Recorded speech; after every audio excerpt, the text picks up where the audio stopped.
Sorry মা। Sorry কেন?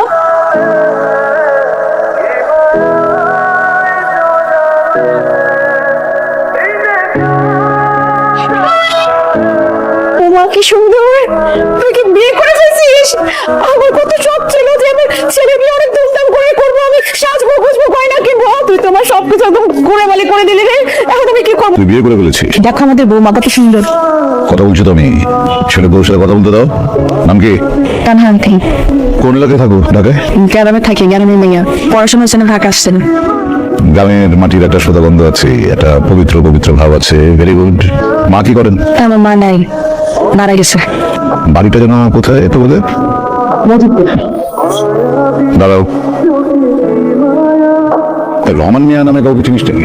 মধুপুর বাড়ি, একটা মেয়ে আছে নাম তান্না। ও হ্যাঁ হ্যাঁ স্যার, তারা ভাই আছে 3-4 জন মোটামুটি ভালো পরিবার। তারা স্যার মধুপুরে রাজনীতি করে, পলিটিক্যাল ফ্যামিলি। তান্না, আমি না অনেকগুলো কুকুর পালি, জিএসডি ব্লাড লাইন। ওদেরকে আমার নিয়মিত পেডিগ্রি খাওয়াতে হয়, অনেক পরিমাণ। বিদেশি কুকুর তো, দেশি খাবার খাওয়ালে বদহজম হয়ে যায়। আমার ছেলের মাশাআল্লাহ রুচি আছে বলতে হবে। আকাশে উড়ে বেড়ায়, অনেক অনেক উপর দিয়ে ওরে। বাবা অনেক বেশি হয়ে যায়। তুই আমাকে না জানিয়ে একটা মেয়েকে বিয়ে করে এনেছিস আমার বাসায়, এবং এত বড় সাহস তো তুই বাসার ভেতরে পা রাখছিস। হ্যাঁ, বেরিয়ে যা, বেরিয়ে যা আমার বাসা থেকে। Out, out, out.